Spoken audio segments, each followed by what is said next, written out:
నమస్తే, నేను మీ Vasanth. Welcome to point blank TV.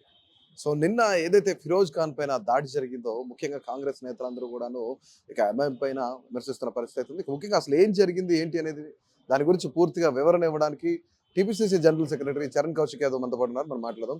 Charan భాయ్, చెప్పండి, అసలు ఎందుకు ఫిరోజ్ ఖాన్ మీద అందరూ చూస్తుండగానే పోలీసులు కూడాను పుష్ చేస్తూ వాళ్ళని పక్కన నెడుతూ ఎంఐఎం నేతలు ఫిరోజ్ ఖాన్ పైన దాడి చేయడం ఎందుకు జరిగింది? అంటే ప్రధానంగా ఎంఐఎం పార్టీకి సంబంధించినటువంటి క్యాడరు అత్యుత్సాహం మూలంగా కాంగ్రెస్ పార్టీ అక్కడున్న నాంపల్లి ఇన్ఛార్జి ఫిరోజ్ ఖాన్ గారి మీద ఈ దాడి జరిగినట్టు కనబడతా ఉంది. దాడిని ప్రధానంగా కాంగ్రెస్ పార్టీ మేము తీవ్రంగా ఖండిస్తా ఉన్నాం. ఎందుకంటే ప్రజాస్వామ్యయుతంగా వారు అక్కడ పరిశీలన చేయడానికి కాంగ్రెస్ పార్టీ ఇన్ఛార్జ్ అయినటువంటి ఫిరోజ్ ఖాన్ గారు అక్కడికి వెళితే దాన్ని అనవసరంగా ఎంఐఎం పార్టీ రాద్ధాంతం చేసే ప్రయత్నం. ఎందుకంటే మొన్న అతి స్వల్ప మెజార్టీతోటి ఫిరోజ్ ఖాన్ గారు ఓడిపోయారు కాబట్టి వారికి ఉన్నటువంటి ఇంటర్నల్ తగాదాలను అంతా కూడా కాంగ్రెస్ పార్టీకి చూపించే ప్రయత్నంలో భాగంగా నిన్న ఫిరోజ్ ఖాన్ మీద నిన్న జరిగిన దాడిగా భావిస్తా ఉన్నాం. ఏదేమైనప్పుడు కూడా ప్రజాస్వామ్యంలో దాడులకు ఆస్కారమే లేదు. ఖచ్చితంగా కాంగ్రెస్ పార్టీగా ప్రజాస్వామ్యబద్ధంగా ప్రజాస్వామ్యయుతంగా చట్టం ప్రకారం ఖచ్చితంగా బాధ్యుల మీద చర్యలు తీసుకుంటారని చెప్పేసి మేము భావిస్తాను. ఖచ్చితంగా నిన్న జరిగినటువంటి సంఘటన విషయంలో ఆల్రెడీ పోలీసు వాళ్ళు ఇంట్రాగేషన్ చేస్తూ ఉన్నారు. ఆల్రెడీ కూడా కేసులు కూడా బుక్ చేశారు. కాబట్టి భవిష్యత్తులో ఇట్లాంటిది పునరావృతం కాకుండా ఖచ్చితంగా పోలీసు వారు కూడా పూర్తిస్థాయి విచారణ జరిగి ఇట్లాంటి జరగడం ప్రజాస్వామ్యంలో మంచి పద్ధతి కాదు. కాబట్టి ఎంఐఎం పార్టీ కూడా మేము సూచన చేస్తూ ఉన్నాం. ఎందుకంటే ఖచ్చితంగా ఇట్లాంటి ప్రజాస్వామ్యంలో ఎవరైనా పరిశీలనకు వస్తారు. పరిశీలనకు వచ్చిన ప్రతి వ్యక్తి మీద దాడి చేసిన అనేది ఇది ప్రజాస్వామ్యయుతంగా ప్రజాస్వామ్యబద్ధంగా ప్రభుత్వం నడుపుడు కాదు.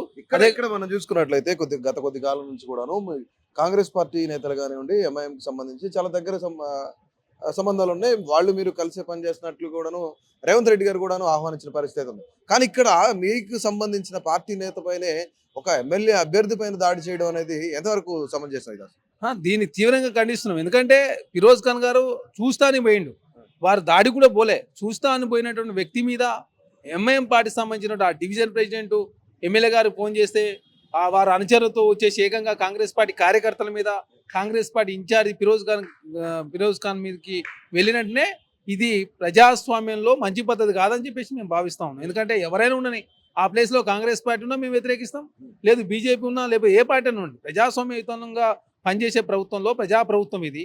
ప్రజాప్రభుత్వంలో ఎవరికైనా విజిట్ చేసే అవకాశం ఉంది, ప్రశ్నించే అధికారం కూడా ఉంది. కాబట్టి కాంగ్రెస్ పార్టీ ఇట్లాంటి సంస్కృతిని ఎప్పుడు కూడా ఎంకరేజ్ చేయదు. ఖచ్చితంగా నిన్న జరిగిన దాడిని కాంగ్రెస్ పార్టీగా మేము ఖండిస్తాం. కానీ ప్రధానంగా ఇక్కడ కాంగ్రెస్ మీద కొన్ని ఆరోపణలు వినిపిస్తా ఉన్నాయి.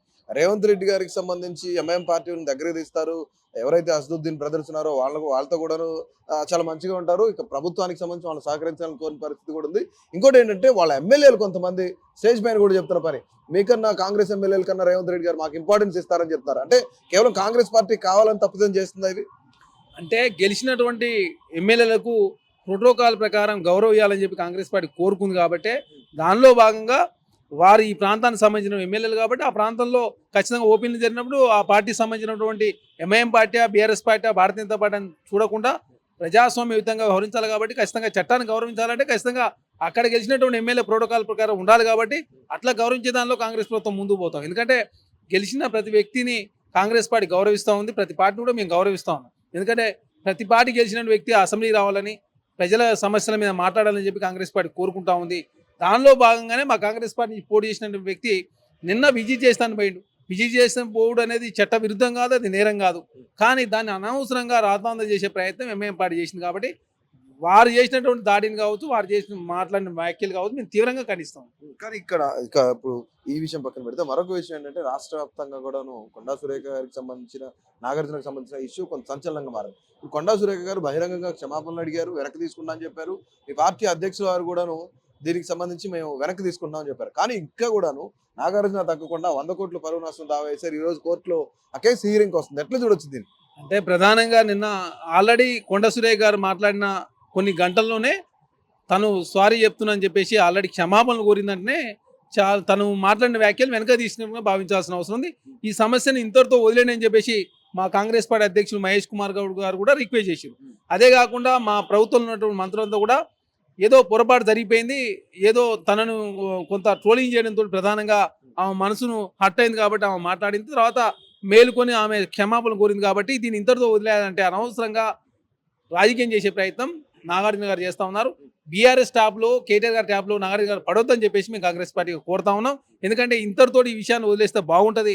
అట్లా చేసుకుంటూ పోతే చాలా ఉంటాయి. ఎందుకంటే అంటే నాగార్జున కేటీఆర్ ట్రాప్ లో ఉన్నారనుకుంటారా? అంటే నాగార్జున వెనక ఈ కేసు రన్ చేయడమో లేదంటే పరువు నష్టం దావా కేసు చేయడం వెనక కేటీఆర్ ఏమైనా ఉన్నారని భావించవచ్చు. ఇప్పుడు ప్రధానంగా ఏది లే, ఇప్పుడు ఉంది కాబట్టే కాంగ్రెస్ పార్టీకి ఇప్పుడు సమంత గారు తెలంగాణ అంబాసిడర్ వివరించారండి. మరి ఎట్లా వివరించారు అంబాసిడర్గా? ఆ కుటుంబానికి ఈ కుటుంబానికి సంబంధం లేదా? ఆనాడు మరి అంబాసిడర్ ఎట్లా వివరించింది? తెలంగాణకి ఏమైనా సంబంధం ఉందా? సంబంధకు సంబంధం లేదు కదా. మరి ఇవన్నీ ఏంటంటే సరే వాళ్ళ విషయాలన్నీ కూడా పక్క పెట్టినట్టయితే అనవసరంగా కాంగ్రెస్ ప్రభుత్వం మీద బురద వెళ్ళే ప్రయత్నం బీఆర్ఎస్ పార్టీ చేస్తున్నాం. బీఆర్ఎస్ ట్యాప్లో కేటీఆర్ గారి ట్యాప్లో నాగార్జున గారు పడొద్దని చెప్పేసి మేము కాంగ్రెస్ పార్టీగా రిక్వెస్ట్ చేస్తా ఉన్నాం. ఆల్రెడీ మంత్రి గారు ఒక మహిళ, అదేవిధంగా బీసీ సామాజిక వర్గానికి సంబంధించినటువంటి నాయకురాలు కొండ సురేఖ గారు, పద్మశాలి సామాజిక వర్గానికి సంబంధించిన మహిళ తేరుకొని తను క్షమాపణలు కోరింది. ఆల్రెడీ ట్విట్టర్ ద్వారా ప్రకటించింది. అదే కాకుండా మీడియా ముఖంగా ప్రకటించింది. కాబట్టి దీన్ని అనవసరంగా రాతాంతం చేసి ఏదో తెలంగాణ రాష్ట్రంలో అనవసరంగా Bharatiya Janata party BRS party ట్యాబ్లో పడి అనవసరంగా కాంగ్రెస్ పార్టీకి ప్రజల మధ్య గందరగోళం క్రియేట్ చేయొద్దని చెప్పేసి నేను నాగార్జున గారు కోరుతాను. కొండా సురేఖ పైన ఏఐసిసి కూడాను కొంతమేర సీరియస్ అయింది. రాహుల్ గాంధీ, ప్రియాంక గాంధీ కూడాను దీనికి సంబంధించి అసలు ఏం జరిగింది అనేది ఇన్వెస్టిగేట్ చేస్తున్నారని చెప్పేసి ఒక పక్క చర్చ జరుగుతుంది.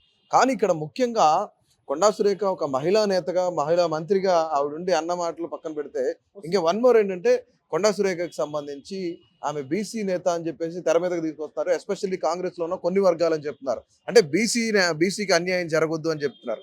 అసలు అన్న మాటలు వేరు, ఇక్కడ బీసీని ఎందుకు తీసుకొస్తున్నారు? అంటే ప్రధానంగా ఇట్లాంటివి చాలా జరిగినాయి తెలంగాణ రాష్ట్రంలో. అరే ఎంతమందిని తిట్టిరండి. చంద్రబాబు నాయుడు గారిని తిట్టినప్పుడు ఎడుబైరు వీళ్ళంతా. మరి చంద్రబాబు నాయుడు గారిని ఏ విధంగా పర్సనల్గా ట్రోలింగ్ చేసిరు వైఎస్ఆర్సీపీలో ఆనాడు చూసిరు. ఇక్కడ కేసీఆర్ గారు కూడా చాలా చేసిరు. ఆనాడు జరిగింది, మరి ఈనాడు ఎందుకు? ఇది ప్రజాప్రభుత్వం కాబట్టి డెమోక్రసీలో మాట్లాడే అవకాశం ఉంది కాబట్టి మా ప్రభుత్వంలో మరి ఇట్లాంటి ఎందుకు? గతంలో చాలా జరిగినాయి. చంద్రబాబు నాయుడు గారిని వ్యక్తిగతంగా జగన్మోహన్ రెడ్డి గారు కావచ్చు, వాళ్ళ పార్టీకి సంబంధించి శాసనసభ్యులు ఏ విధంగా మాట్లాడారు అందరూ చూసిరు. ఆనాడు ఎందుకు ఎడిపోయారు ఈ సినీ ప్రముఖులంతా, ఎడిపోయారు ఈ సోకాల్ లీడర్లంతా? అంటే ప్రజాస్వామ్యంలో ఇంకా సురేఖ గారు క్షమాపణ చెప్పారు. కానీ అనవసరంగా ఆనాడు చంద్రబాబు నాయుడు గారికి జగన్మోహన్ రెడ్డి గారు కానీ వాళ్ళ ఎమ్మెల్యేలు ఏమైనా క్షమాపణ చెప్పినా? చెప్పలే కదా. అనవసరంగా ఈ విషయాన్ని ఇంతతో వదిలేసి ప్రజాస్వామ్యబద్ధంగా కాంగ్రెస్ ప్రభుత్వం నడుతుంది. అది ప్రజాప్రభుత్వం, విలువలతో కూడిన రాజకీయాలు చేయాలని కాంగ్రెస్ పార్టీ కోరుకుంటా ఉంది. దానిలో భాగంగా మాది ప్రజాప్రభుత్వం నడుస్తూ ఉంది. కాబట్టి దయచేసి ఈ విషయాన్ని ఇంతటితో ఫుల్ స్టాప్ పెడితే బాగుంటుందని చెప్పేసి మేము కోరుతాం. కానీ ఇక్కడ నా ప్రశ్న ఏంటంటే ప్రజలు కూడా ఎదురు చూస్తున్నారు. నా ప్రశ్న ఏంటంటే ముఖ్యంగా బీసీకి సంబంధించిన నేతలు, ఒక ఎమ్మెల్సీ, ఒక మంత్రి పదవిలో ఉన్న వ్యక్తి, బీసీ నేతలు వాళ్ళే ఈ యొక్క బీసీ అనే నినాదాన్ని తీసుకొస్తున్నారు. అంటే ఇక్కడ దీన్ని డైవర్ట్ చేయడానికి అని చెప్తా ఉన్నారు. ఇంకా డైవర్ట్ ఏం లేదు. ఆమె ఆల్రెడీ క్షమాపణ చెప్పిన తర్వాత ఇంకా డైవర్ట్ ఏముంటుంది? ఇక్కడ క్షమాపణ చెప్పిందిగా, తన వ్యాఖ్యను తను విత్డ్రా చేసుకున్న అది పొరపాటైంది చెప్పితే అందరూ అడిగేవాళ్ళు ఏంటంటే కత్తితో పొడి చేసి సారీ చెప్పొచ్చా? అంటే ఇప్పుడు కత్తితో పొడిచే అన్ని అదే చట్టం ప్రకారం చట్టం తన పని తాను చేసుకుని పోతుంది. వ్యక్తిగతంగా ఎవరినైనా ఇబ్బంది పెట్టుంటే సమంత గారినైనా అన్ని ఆల్రెడీ క్షమాపణ చెప్పింది, క్షమాపణ కోరింది. కాబట్టి ఈ విషయాన్ని BRS party Bharatiya Janata party రాజకీయం చేసే ప్రయత్నం చేస్తా ఉంది. కాబట్టి వారి ట్యాబ్లోకి పోతుందని చెప్పి మేము కాంగ్రెస్ పార్టీని కోరుతాం.